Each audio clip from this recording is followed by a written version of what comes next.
Welcome to our deep dive into Cormac McCarthy's The Road.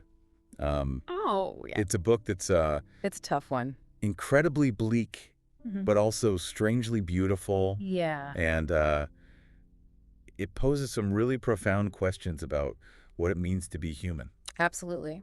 I think it's one of those books that, uh, you know, it's not an easy read, but it really sticks with you It does. long after you finish it. It really does. And that's what we're going to explore today. Mhm. We're going to explore some of the themes and questions that it brings up. Yeah. But don't worry, we're not going to spoil anything major.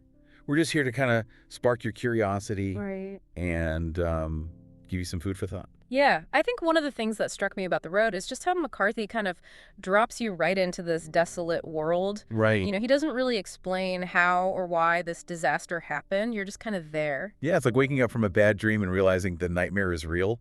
Exactly. You can't go back. I remember reading those opening pages and just being totally struck by his descriptions of the landscape. Yeah, it's almost like you can feel the chill of Yeah. that ashen world, through the words themselves. Everything is just gray and lifeless. The Mm. sky, the trees, It's desolate. even the air itself seems heavy with ash. And I think McCarthy uses that grayness to reflect not only just the physical environment, Right. but also the characters' inner states. It's like the world has lost its vibrancy, its color, Yeah. and so have the people. And yet amidst all of that despair, Mm-hmm. there is this incredibly powerful bond Yes, between the father and the son. absolutely. That relationship is the heart of the story. It is. I mean, the father's just unwavering devotion to his son, even in the face of unimaginable hardship, Yeah. is truly remarkable. I mean, he's constantly watching over him, protecting him, teaching him Yeah. how to survive in this brutal new world. He risks his own life to find, even small comforts for the boy. Yeah. Like when he discovers that single untouched bottle of Coca-Cola, Oh, yeah. it's a reminder of like a lost world. This glimpse of like sweetness that used to exist. Yeah. It's so poignant. It is. It really makes you realize how much we take for granted Yes. in our own lives. Absolutely. And it Yeah. makes you think about what you would hold on to, Mm-hmm. what you would value most if everything else was stripped away. Yeah. And speaking of holding on to things, there's this recurring phrase in the Yes. book that always intrigued me, this carrying the fire. Oh, it's such an enigmatic phrase, right? Yeah. It pops up throughout the novel, and Yeah. the father is always telling his son that it's the most important thing. They have to carry the fire. He never explicitly says what it means, though. Right. It's like this mysterious, almost sacred concept. It is. What is that fire that they're carrying? Right. Is it hope? Is it love? Is it just the will to survive? Exactly. Or is it something else entirely? Yeah. McCarthy doesn't give us any easy answers. He doesn't. He wants us to wrestle with those questions, I think. Yeah, And come up with our own interpretations. And that's what makes it so fascinating. It's this metaphor that invites us to consider, like, what truly gives our lives meaning, Yes. especially in the face of adversity. Especially in the face of adversity. And that leads us to another one of the key themes in The Road, this question of Right. the nature of good and evil. In this post-apocalyptic world, morality becomes so blurred. Yeah. It's not always clear who the good guys are, Right. or even if that distinction really exists anymore. Exactly. The father is constantly confronted with these ethical dilemmas. He has to make incredibly difficult choices to protect his son. Yeah. Choices that would be unthinkable Right. under normal circumstances. And there's that scene Yes. where they encounter that group of cannibals, Oh my God. and it's just chilling, It really forces you to confront that dark side of human nature, Yes. What would you do? What would you do in such a desperate situation? Would you compromise your own morals to survive? That's a chilling thought. And then there are these moments where you see glimpses of humanity, Yes. of kindness, even in this desolate world. Right. Like their encounter with that old man, Ely. Yeah, that's a really interesting encounter. It is. Because Ely represents kind of a different way of surviving. Yeah. He's chosen solitude resignation almost, Right. whereas the father is fighting tooth and nail Yes, he is. to protect his son and keep that flicker of hope alive. Yes. So it's like these two sides of the same coin, two different responses to this unimaginable tragedy. And it makes you think about, the choices that we make and how they shape who we become. Absolutely. And speaking of shaping who we become, Let's talk about the role of memory in this novel. Memory plays such a significant role. It does. The father's haunted by these flashbacks of the world of his wife. His wife, yeah. Of a time when things were normal. Of normalcy, yeah. And these memories are both a source of comfort and a source of pain for him. Yes, they are. You know, they offer a glimpse of what's been lost. Right. But they also serve as this reminder of what he's fighting for.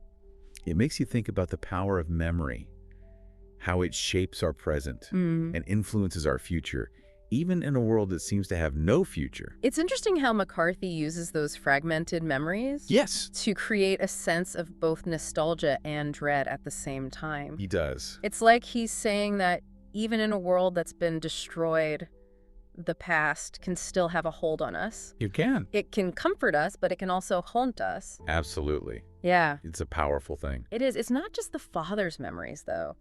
The boy, even though he was so young when the world changed, he also has these like fleeting, fragmented memories too. Yes. And it really makes you wonder how much our early experiences kind of shape us, even if we don't fully grasp them. It's like those memories are imprinted on our souls in a way. Yeah. Shaping our understanding of the world, even if we can't articulate it. Absolutely. And speaking of the world, I mean, there's this constant sense of danger in the road. There is. You know, the father and son are never truly safe. Never safe. They're surrounded by threats, both human and environmental. Right. The landscape itself is hostile. Yes. They're constantly on the lookout for other survivors who might be dangerous. Yeah, you never know who's gonna. Exactly. McCarthy really creates this sense of claustrophobia and paranoia. He does.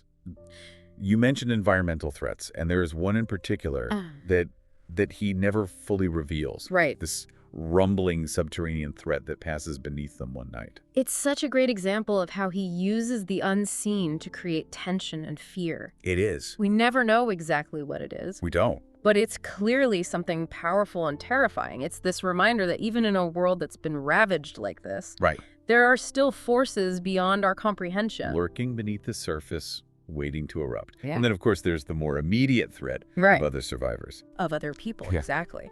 And as we talked about before, morality is really fluid in this world. Very fluid. You never know who to trust. You don't. Every encounter is fraught with tension. Absolutely. Will they be helpful or hostile? Will they offer food and shelter, or will they try to steal the little that you have? There's one encounter that really stuck with me, the one with the man who has been shot. Oh, yeah. The father is torn between his instinct to help, to protect his son, and his compassion for this other human being. Yeah, it's a really powerful moment. It is. Because it highlights that conflict between our basic human instincts and our moral compass. We know our morality. Do we choose to survive at any cost? Or do we hold on to our values even when it puts us at risk? That's a question that the father wrestles with, I think, throughout the entire novel. He does. It's a question that we as readers are forced to confront as well. Absolutely. And in a way, the journey itself becomes a kind of moral test for both of them. Yeah. You know, their journey south towards warmth and the possibility of a better life is also a journey inward. Yes. They're forced to confront their own fears, their own weaknesses, and ultimately their own humanity. And as bleak as the world is, there are these moments of beauty and tenderness that shine through. There are. You know, think about that scene where the father is bathing his son in the freezing river. Yeah. Washing away the dirt and the grime. It's such a simple act. So simple. But it speaks volumes about the enduring power of love and care. Yes. It's a reminder that even in the darkest of times, human connection can still provide solace and hope. A moment of grace in a world that seems to have forgotten what grace is. Exactly. And it makes their struggle all the more poignant. They're not just fighting for physical survival. They're fighting for their souls. They are. And it brings us back to that idea of carrying the fire, you know? Yeah. What does it mean to hold on to hope, to nurture love in a world that seems determined to extinguish those things? Right. It's a question that McCarthy challenges us to grapple with. Yeah, and I think it resonates even more deeply in our own time. You know, I agree. When we're facing so many uncertainties and challenges of our own. Absolutely.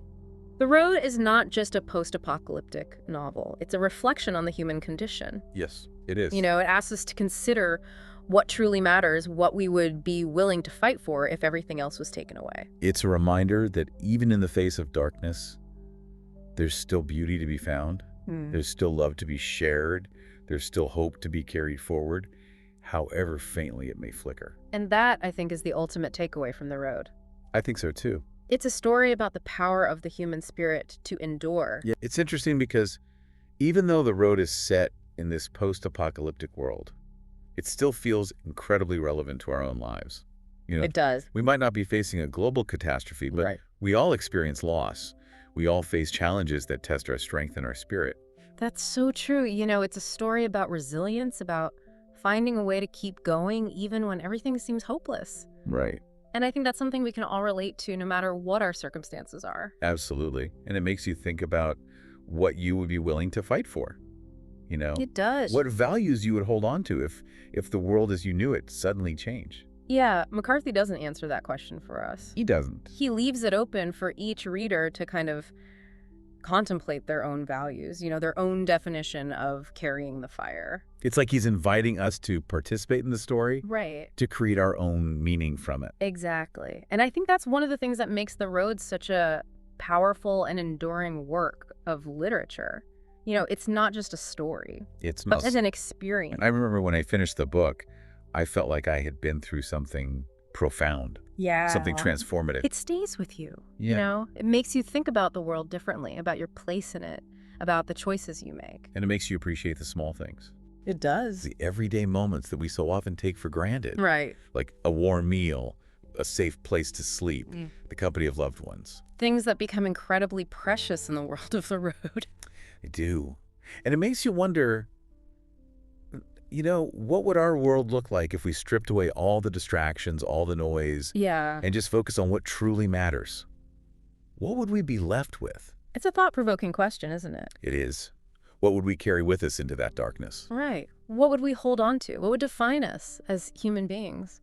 I think The Road suggests that it's not about material possessions. Right. It's about something much deeper. It is. It's about love, compassion, hope, the things that connect us to each other, to something larger than ourselves. The things that make us human, even when the world around us seems to be losing its humanity.